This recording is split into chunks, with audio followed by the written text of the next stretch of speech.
نبينا محمد وآله وصحبه وسلم. اللهم علمنا ما ينفعنا وانفعنا بما علمتنا وزدنا علما يا كريم. സൂറത്ത് അംബിയായിലെ 91-ാമത്തെ വചനം. أعوذ بالله من الشيطان الرجيم.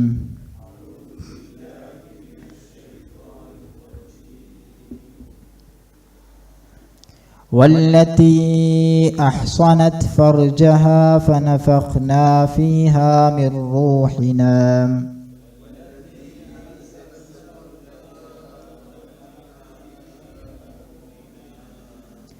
وجعلناها وابنها آية للعالمين.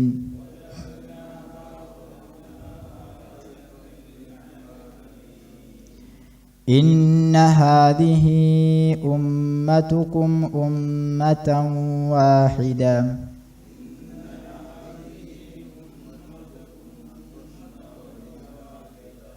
وأنا ربكم فاعبدون. وتقطعوا أمرهم بينهم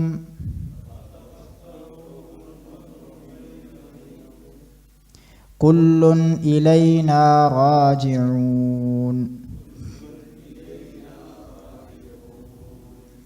فمن يعمل من الصالحات وهو مؤمن فلا كفران لسعيه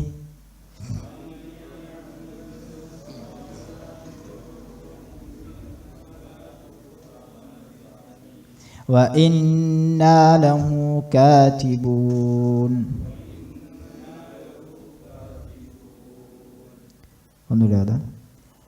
والتي أحصنت فرجها فنفخنا فيها من روحنا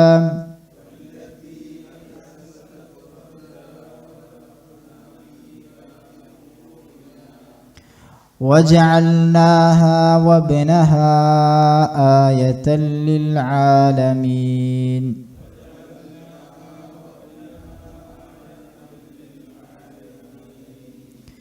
إن هذه أمتكم أمة واحدة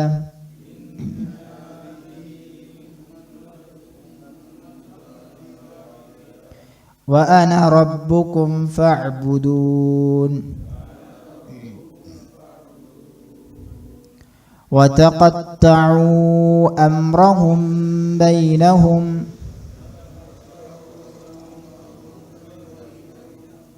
كل إلينا راجعون. فمن يعمل من الصالحات وهو مؤمن فلا كفران لسعيه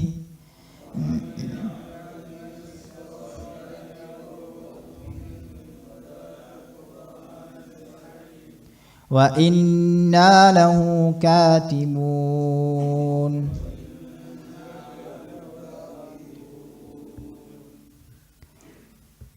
കഴിഞ്ഞ ആയത്തിൽ സക്കരിയ നബി അലൈഹി സ്വലാത്തു വസ്സലാമയെ കുറിച്ച് പറഞ്ഞു. അദ്ദേഹത്തിന് കിട്ടിയ വലിയൊരു അനുഗ്രഹത്തെക്കുറിച്ച് പറഞ്ഞു. വലിയൊരു പരീക്ഷണത്തിലായിരുന്നു സക്കരിയ നബി അലൈഹി സ്വലാത്തു വസ്സലാം ഉണ്ടായിരുന്നത്. തനിക്ക് മക്കളുണ്ടായിരുന്നില്ല, ഭാര്യ ഇതുവരെ പ്രസവിച്ചിട്ടില്ല, തനിക്കാണെങ്കിൽ വലിയ പ്രായമായി, വാർദ്ധക്യമായി, ഭാര്യയ്ക്കും പ്രായമായി, ഇനിയൊരു കുട്ടിയുണ്ടാകാനുള്ള സാധ്യതകളെല്ലാം മങ്ങിയ ഒരു സമയത്ത് അള്ളാഹു സുബ്ഹാനഹു വ തആലയോട് പ്രാർത്ഥിക്കുകയും ആ പ്രാർത്ഥനയ്ക്ക് അള്ളാഹു സുബ്ഹാനഹു വ തആല ഉത്തരം നൽകുകയും ഏറ്റവും ഉത്തമരിൽ ഉത്തമനായ ഒരു മകനെ അള്ളാഹു സുബ്ഹാനഹു വ തആല അദ്ദേഹത്തിന് നൽകുകയും ചെയ്തു എന്ന കാര്യമാണ് കഴിഞ്ഞ ആയത്തിൽ പറഞ്ഞത്. വവഹബ്നാ ലഹു യഹ്യ എന്ന് പറയുന്ന മകനെ അള്ളാഹു സുബ്ഹാനഹു വ തആല അദ്ദേഹത്തിന് നൽകി. ആ മകൻ്റെ ഒരുപാട് പോരിശകൾ അവിടെയും പറഞ്ഞിട്ടുണ്ട്, വേറെയും ആയത്തുകളിലൊക്കെ ധാരാളമായി പറഞ്ഞത് നമ്മൾ സൂചിപ്പിച്ചിരുന്നു. ഇനി ഈ ആയത്തിൽ പറയുന്നത് അംബിയായിലെ 91, 92 തുടങ്ങിയിട്ടുള്ള ആയത്തുകളിൽ പറയുന്നത് മറിയം ബീവിയെ സംബന്ധിച്ചാണ്. തുടക്കം തന്നെ മറിയം ബീവിയെ ഓർക്കുക. സക്കരിയ നബിയെ പറഞ്ഞു. സക്കരിയ നബിയുടെ ചരിത്രവുമായി നല്ല ബന്ധമുള്ള ഒരു ചരിത്രമാണ് മറിയം ബീവിയുടേത്. കഴിഞ്ഞ ക്ലാസ്സിൽ നമ്മളത് പറഞ്ഞിരുന്നു. സക്കരിയ നബി അലൈഹി സ്വലാത്തു വസ്സലാമയാണ് മഹ്ദിയെ നോക്കാൻ ഏൽപ്പിക്കപ്പെട്ടത്. പള്ളിയിൽ കഴിഞ്ഞിരുന്ന ആളായിരുന്നു മറിയം ബീവി എന്നും ആ മറിയം ബീവിയെ നോക്കിയിരുന്നത്, അതിൻ്റെ നേതൃത്വം ഏറ്റെടുത്തിരുന്നത് സക്കരിയ നബി അലൈഹി സ്വലാത്തു വസ്സലാമയായിരുന്നു എന്നൊക്കെ കഴിഞ്ഞ ക്ലാസ്സിൽ നമ്മൾ പറഞ്ഞിരുന്നു. മറിയം ബീവിയുടെ മുമ്പിൽ ഭക്ഷണം കാണുമ്പോൾ അത് എവിടുന്നാണെന്ന് ചോദിക്കുകയും അത് അള്ള തന്നതാണെന്ന് പറയുകയും ആ സമയത്ത് സക്കരിയ നബി അലൈഹി സ്വലാത്തു വസ്സലാം തനിക്ക് കുട്ടിക്ക് വേണ്ടി പ്രാർത്ഥിച്ചു എന്ന കാര്യമൊക്കെ ചരിത്രമൊക്കെ നമ്മൾ പറഞ്ഞിരുന്നു. അപ്പോൾ ഇവിടെ ആ മറിയം ബീവിയെ ഓർക്കാനാണ് പ്രവാചകൻ സല്ലല്ലാഹു അലൈഹി വസല്ലമയെ ഓർമ്മപ്പെടുത്തുന്നു. വല്ലത്തി അഹ്സനത് ഫർജഹ, ഗുഹ്യാവയവത്തെ സൂക്ഷിച്ച ആ മഹദിയെ ഓർക്കുക എന്നാണ് പ്രയോഗം തന്നെ. അപ്പോൾ എന്തിനാണ് ഇവിടെ സൂചിപ്പിക്കുന്നത് എന്ന് അതിൽ നിന്ന് തന്നെ വ്യക്തമാണ്. ഒരു മറിയം ബീവിയെ അറിയുക എന്ന് പറയുന്നതിനപ്പുറത്തേക്ക് വല്ലത്തി അഹ്സനത്ത് ഫർജഹ, ഗുഹ്യാവയവത്തെ സൂക്ഷിച്ചവളെ ഓർക്കുക എന്ന് പറഞ്ഞതിൽ നിന്ന് തന്നെ മറിയം ബീവി അത്ര കണ്ട് പവിത്രതയിലാണ് ജീവിച്ചത് എന്നും അതിന് വലിയ പ്രാധാന്യം കൊടുത്തിരുന്നു എന്നുമൊക്കെ അത് നമുക്ക് കാണാം. മാത്രവുമല്ല ചില ആളുകളൊക്കെ ആ മറിയം ബീവിയുടെ ചരിത്രവുമായി ബന്ധപ്പെട്ട് ഒരുപാട് കിംവദന്തികൾ പറഞ്ഞു വരുത്തുന്ന ഒരു സാഹചര്യമുണ്ട്. അതിനെ ഖുർആൻ കൃത്യമായി അഡ്രസ്സ് ചെയ്യുകയാണ് ചെയ്തത്. യഹൂദികളായ ആളുകൾ പറഞ്ഞിരുന്നു അവരെ ആ വ്യഭിചാരിണിയാണ് എന്നൊക്കെ പറഞ്ഞിരുന്ന അവസ്ഥകൾ ഉണ്ടായിരുന്നു. അതിനൊക്കെ തിരുത്തിക്കൊണ്ടാണ് പരിശുദ്ധ ഖുർആൻ അതിനെ അഡ്രസ്സ് ചെയ്യുന്നത്. അതുപോലെ തന്നെ പിന്നീട് വന്ന അഹമ്മദിയാക്കളൊക്കെ മറിയം ബീവിക്ക് കാമുകനുണ്ടായിരുന്നു എന്നൊക്കെ പറയുന്ന വാദങ്ങൾ ഉന്നയിച്ചിട്ടുണ്ട്. അപ്പോൾ അവിടെയൊക്കെ ഖുർആനിൻ്റെ കൃത്യമായ മാർഗനിർദ്ദേശം നമുക്കവിടെ കാണാം. വല്ലത്തി അഹ്സനത്ത് ഫർജഹ, അവിടെ ഗുഹ്യാവയവത്തെ സൂക്ഷിച്ചവരായിരുന്നു അവർ. ഫനഫഖ്നാ ഫീഹാ മിർ റൂഹിനാ, അവരെ ആരും സ്പർശിച്ചിട്ടില്ല. മറിച്ച് ആ കുട്ടിയുണ്ടാകാനുള്ള കാരണം ഫനഫഖ്നാ, നാം ഊതിക്കൊടുക്കുകയാണ് ഉണ്ടായത്. ഫീഹ, അവളിലേക്ക്, മിർ റൂഹിന, നമ്മുടെ റൂഹിൽ നിന്ന്, ആത്മാവിൽ നിന്ന് എന്നാണ് അല്ലാഹു സുബ്ഹാനഹു വ തആല സംബന്ധിച്ച് പറഞ്ഞത്. വജഅൽനാഹ, അവരെ നാം ആക്കുകയും ചെയ്തു. വബ്നഹ, അവരുടെ മകനെയും നാം ആക്കുകയും ചെയ്തു. ആയത്തൻ ലിൽ ആലമീൻ, ലോകർക്ക് ദൃഷ്ടാന്തമാക്കുകയും ചെയ്തു എന്നാണ് അവിടെ പ്രയോഗം. അപ്പോൾ വല്ലത്തി അഹ്സനത്ത് ഫർജഹ ഫനഫഖ്നാ ഫീഹാ മിർ റൂഹിനാ വജഅൽനാഹ വബ്നഹ ആയത്തൻ ലിൽ ആലമീൻ. അത് അല്ലാഹു സുബ്ഹാനഹു വ തആല മറിയം ബീവിയുടെ ചരിത്രം പറയുന്നത്, മറിയം ബീവിയുടെ മകനായ ഈസാ നബിയുടെ ചരിത്രം പറയുന്നത്, അതൊക്കെ ലോകർക്ക് ദൃഷ്ടാന്തമാണ്, ആയത്താണ് എന്നാണ് അല്ലാഹു സുബ്ഹാനഹു വ തആല ഈ ആയത്തിൽ നമ്മെ ഓർമ്മപ്പെടുത്തുന്നത്. അപ്പോൾ മഹദിക്ക് നൽകിയ വലിയൊരു അനുഗ്രഹമായിരുന്നു, അതോടൊപ്പം തന്നെ ലോകർക്കുള്ള വലിയ ദൃഷ്ടാന്തമായിരുന്നു. അല്ലാഹു സുബ്ഹാനഹു വ തആലക്ക് ഇതൊക്കെ സാധിക്കും. അല്ലാഹു സുബ്ഹാനഹു വ തആലക്ക് ഇതിലേറെ വലിയത് സാധിക്കും. നമുക്ക് ഒരുപാട് പ്രയാസം ഉണ്ടാവും. ആ പ്രയാസമൊക്കെ പറയുമ്പോഴും അതൊക്കെ ഇപ്പം എങ്ങനെ അള്ളാഹിനോട് പറഞ്ഞാൽ കിട്ടുമോ എന്ന ചിന്തയുണ്ടെങ്കിൽ ഈ ആയത്തൊക്കെ ഓതിയാൽ ഒരു സമാധാനം നമുക്ക് കിട്ടും. സക്കരിയ നബിയുടെ ചരിത്രം പറഞ്ഞത് നമുക്ക് മനസ്സിലാക്കാൻ കഴിയും. വാർദ്ധക്യത്തിൻ്റെ അങ്ങേ തലയെത്തി അവിടുന്ന് പറഞ്ഞത് തന്നെ എൻ്റെ മുടിയൊക്കെ നരച്ചുപോയി, എൻ്റെ എല്ലൊക്കെ ക്ഷയിച്ചുപോയി, വളരെയധികം വാർദ്ധക്യത്തിലാണ് ഞാനുള്ളത്, എൻ്റെ ഭാര്യയാണെങ്കിൽ വന്ധ്യയാണ്. എന്നിട്ടാണ് അല്ലാഹു സുബ്ഹാനഹു വ തആലയുടെ ആ സക്കരിയ നബി അലൈഹി സ്വലാത്തു വസ്സലാം പ്രാർത്ഥിച്ചത്, അവിടെ കുട്ടിയെ കിട്ടിയെങ്കിൽ അതിനേക്കാൾ വലിയ ഒരു കാര്യം ചെയ്തിട്ടുണ്ട്, അതിനേക്കാൾ വലിയ കാര്യങ്ങൾ ചെയ്തിട്ടുണ്ട് എന്നാണ് ഓരോ ആയത്തുകളും വായിക്കുമ്പോൾ നമുക്ക് മനസ്സിലാക്കാൻ കഴിയുന്നത്. സക്കരിയ നബിക്ക് അങ്ങനെ കൊടുത്തു. അതിനുശേഷം പറഞ്ഞ സംഭവം എന്താണ്? മറിയം ബീവി ഒരു പുരുഷനില്ലാതെ മറിയം ബീവി കുട്ടിയുണ്ടായി എന്നാണ്. അവിടെ പുരുഷനുണ്ട്, അവിടെ സ്ത്രീയുണ്ട്. സക്കരിയ നബിയുടെ ചരിത്രം പറഞ്ഞപ്പോൾ അവിടെ പുരുഷനും സ്ത്രീയുമുണ്ട്, ഭാര്യയും ഭർത്താവുമുണ്ട്. എന്നിട്ടാണ് ഒരു കുട്ടിയെ കൊടുത്തത്.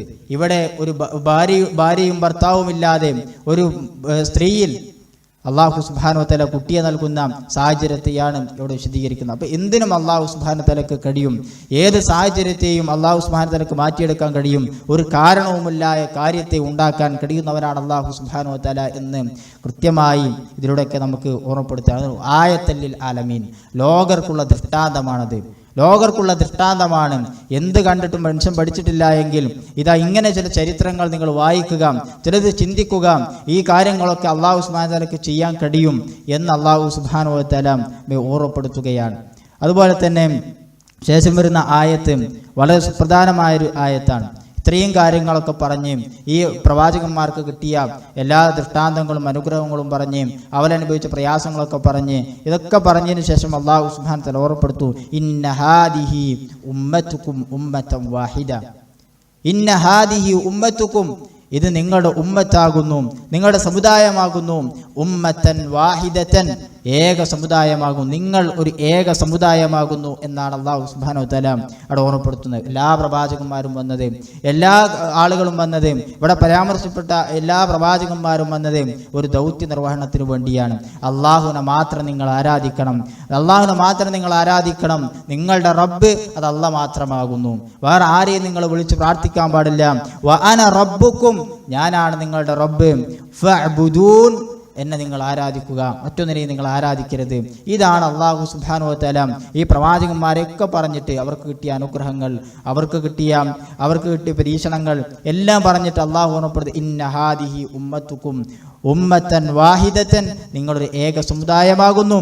വ അന റബ്ബുക്കും ഫഅ്ബുദൂൻ, ഞാൻ നിങ്ങളുടെ രക്ഷിതാവുമാകുന്നു. അതുകൊണ്ട് നിങ്ങൾ എന്നെ ആരാധിക്കുക, മറ്റൊന്നിനും ആരാധന കൊടുക്കരുത്. ഇവിടെ ഉമ്മത്തുക്കും ഉമ്മത്തൻ വാഹിദ എന്ന് പറഞ്ഞത് ഏക സമുദായമാണെന്ന് പറഞ്ഞാൽ ഒരേ ഒരു അള്ളാഹിനെ ആരാധിക്കാനുള്ളവരാണ് എല്ലാവരും. എല്ലാ ആളുകളും ഏകനായ അള്ളാഹുവിനെ ആരാധിക്കാനുള്ളവരാണ്, ലാ ഇലാഹ ഇല്ലല്ലാഹുവിന്റെ വക്താക്കളാകാനുള്ളവരാണ്. അതിൽ നിന്ന് പിന്നീട് ആളുകൾ മാറിപ്പോവുകയാണ് ചെയ്തത്. വതഖത്തഉ അംറഹും ബൈനഹും കുല്ലുൻ ഇലൈനാ റാജിഊൻ വതഖത്തഉ, അവർ പരസ്പരം മുറിച്ചെടുത്തു എന്നാണ്. വതഖത്തഉ, കണ്ടം തുണ്ടമാക്കി, തഖത്തഅ കണ്ടം തുണ്ടമാക്കിയെടുത്തു, അംറഹും അവരുടെ കാര്യത്തെ, അംറഹും എന്നാണ് അവരുടെ ദീനിനെ അവർ കണ്ടം തുണ്ടമാക്കി മാറ്റി, ബൈനഹും അവർക്കിടയിൽ, കുല്ലുൻ ഇലൈനാ റാജിഊൻ എല്ലാ ടീമും, എല്ലാ കൂട്ടരും, എല്ലാ ആളുകളും എൻ്റെ അടുക്കലേക്കാണ് ഇനി മടങ്ങി വരാനുള്ളത് എന്നാണ്. അപ്പോൾ അല്ലാഹു സുബ്ഹാനഹു വ തആല നമുക്ക് തന്ന ദീന് അതെല്ലാവർക്കും ഉള്ളതായിരുന്നു. ഈ സമുദായത്തെ എല്ലാവരെയും ഒന്നിച്ചു നിർത്താനുള്ള ലാ ഇലാഹ ഇല്ലല്ലാഹ് എന്ന കലിമത്തു തൗഹീദാണ് എല്ലാ പ്രവാചകന്മാരും പറഞ്ഞു കൊടുത്തിട്ടുള്ളത്. അവിടേക്ക് ശരീഅത്തുകൾ മാറ്റമുണ്ടായിരുന്നു, അവർക്ക് കർമാനുഷ്ഠാനങ്ങൾ മാറ്റമുണ്ടായിരുന്നു. പക്ഷേ അവരൊക്കെ ക്ഷണിച്ചത് അള്ളാഹുവിലേക്ക് മാത്രമായിരുന്നു, ലാ ഇലാഹ ഇല്ലല്ലാഹിലേക്ക് മാത്രമായിരുന്നു. അതുകൊണ്ടാണ് ഇന്ന ഹാദിഹി ഉമ്മത്തുക്കും ഉമ്മത്തൻ വാഹിദ, നിങ്ങളൊക്കെ ഒരേ റബ്ബിനെ ആരാധിക്കുന്ന, ലാ ഇലാഹ ഇല്ലല്ലാഹ് ഉൾക്കൊള്ളുന്നവരാണ്, അതിൽ നിന്ന് ഒരിക്കലും മാറിപ്പോകാവതല്ല. ഞാനാണ് നിങ്ങളുടെ റബ്ബ്, ആ റബ്ബിനെ നിങ്ങൾ ആരാധിക്കുക. അവിടെ ആളുകൾ പിന്നീട് മാറിപ്പോയി, അത് അവരുടെ ദീനിനെ മുറിച്ചെടുത്തു. ചില ആളുകൾ ചെറുതുമായി പോയി, ചില ആളുകൾ കുറച്ചെടുത്തു, ചില ആളുകൾ കുറച്ചെടുക്കാതെ പോയി. ഖുർആനെ സ്വീകരിക്കുന്നവരുണ്ടായി, സുന്നത്തിനെ തള്ളുന്നവരുണ്ടായി, ഒക്കെ ദീനിന്റെ ആളുകളായി വക്താക്കളായി ചമയുന്ന അവസ്ഥയുണ്ടായി. എല്ലാവരും എൻ്റെ അടുക്കേക്കാണ് വരാനുള്ളത്. കുല്ലുൻ ഇലൈനാ റാജിഊൻ, എൻ്റെ അടുക്കേക്കാണ് എല്ലാവരും വരാനുള്ളത്. അവിടെ ഫമൻ യഅമൽ മിനസ് സാലിഹാത്തി വഹുവ മുഅ്മിനുൻ ഫലാ കുഫ്രാന ലിസഈഹി, ആര് നന്മ ചെയ്തുവോ അത് ചെറിയ നന്മയാണെങ്കിലും ശരി, വഹുവ മുഅ്മിനുൻ, അവൻ ഈമാനുള്ളവരായി വിശ്വാസിയായിട്ടാണ് അത് ചെയ്തതെങ്കിൽ, ഫലാ കുഫ്രാന ലിസഈഹി, അവൻ്റെ ആ പ്രവർത്തനത്തെ അല്ലാഹു സുബ്ഹാനഹു വ തആല അവഗണിക്കുകയില്ല. വ ഇന്നാ ലഹു കാതിബൂൻ, അതെല്ലാം നാം രേഖപ്പെടുത്തിയിട്ടുണ്ട്, നാം രേഖപ്പെടുത്തിയവരാകുന്നു എന്ന് അല്ലാഹു സുബ്ഹാനഹു വ തആല ഓർമ്മപ്പെടുത്തുകയാണ്. വലിയൊരു സന്തോഷ വാർത്തയാണ് അല്ലാഹു സുബ്ഹാനഹു വ തആല ഈ ആയത്തിലൂടെ നമ്മെ ഓർമ്മപ്പെടുത്തിയിരിക്കുന്നത്. ആര് നന്മ ചെയ്താലും, വിശ്വാസിയാണോ അവൻ എത്ര നന്മ ചെയ്താലും ആ നന്മയൊക്കെ അല്ലാഹു സുബ്ഹാനഹു വ തആല അവിടെ രേഖപ്പെടുത്തിയിട്ടുണ്ട്. ഈമാനില്ലേ, വിശ്വാസമില്ലേ, എത്ര നന്മ ചെയ്താലും അത് അല്ലാഹു സുബ്ഹാനഹു വ തആലയുടെ അടുക്കൽ കാണുകയില്ല. ഇവിടെ നല്ലയാളായി ചമയാൻ പറ്റും, പക്ഷേ അല്ലാഹുവിൻ്റെ അടുക്കലേക്കാണ് നമുക്ക് ചെല്ലാനുള്ളത്. കുല്ലുൻ ഇലൈനാ റാജിഊൻ, അവനിലേക്കാണ് നമുക്ക് ചെല്ലാനുള്ളത്. അവിടെ കൃത്യമായി നന്മയെന്ത് തിന്മയെന്ത് എന്ന് പരിശുദ്ധ ഖുർആൻ നമുക്ക് വിശദീകരിച്ച് തന്നിട്ടുണ്ട്. ആ ഖുർആനിന്റെ അടിസ്ഥാനത്തിലല്ലാതെ ഒരു നന്മയും തിന്മയും നമുക്ക് തീരുമാനിക്കാൻ കഴിയില്ല എന്നാണ് പരിശുദ്ധ ഖുർആൻ ഇവിടെ ഖണ്ഡിതമായി നമ്മെ ഓർമ്മപ്പെടുത്തുന്നത്. അതുകൊണ്ട് തന്നെ ആ നന്മയിലേക്ക്, ലാ ഇലാഹ ഇല്ലല്ലയിലേക്ക്, ഏകദൈവ വിശ്വാസത്തിലേക്ക്, അള്ളാഹുവിനെ ആരാധിക്കുന്നതിലേക്ക്, എല്ലാ വിശ്വാസങ്ങളിൽ നിന്നും അതിലേക്കാണ് വരേണ്ടത് എന്നതിനെ അള്ളാഹു സുബ്ഹാനഹു വ തആല ഇവിടെ അടിയറായിട്ട് ഓർമ്മപ്പെടുത്തുകയാണ്. ആ ഒരു കാര്യത്തെയാണ് ഈ ആയത്തുകളിൽ അള്ളാഹു വിശദീകരിക്കുന്നത്. അള്ളാഹു സുബ്ഹാനഹു വ തആല കൂടുതൽ മനസ്സിലാക്കാനും കൂടുതൽ അറിയാനുമുള്ള തൗഫീഖ് നൽകി അനുഗ്രഹിക്കുമാറാവട്ടെ. വഹാദാ വല്ലാഹു അലം വസല്ലല്ലാഹു അലാ നബിയിന മുഹമ്മദ്. ആയത്തൊന്നുകൂടി വന്നു. أعوذ بالله من الشيطان الرجيم.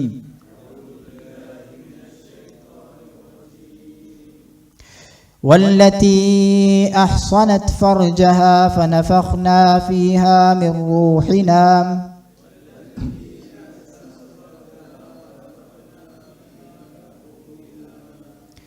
وجعلناها وابنها آية للعالمين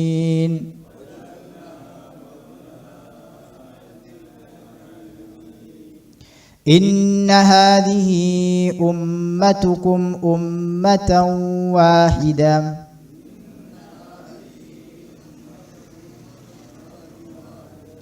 وأنا ربكم فاعبدون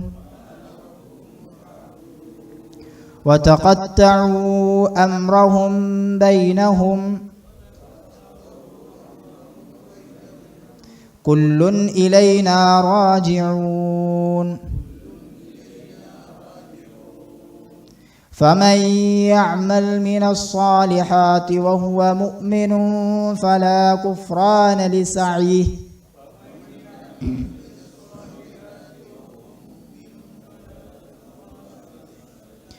وإنا له كاتبون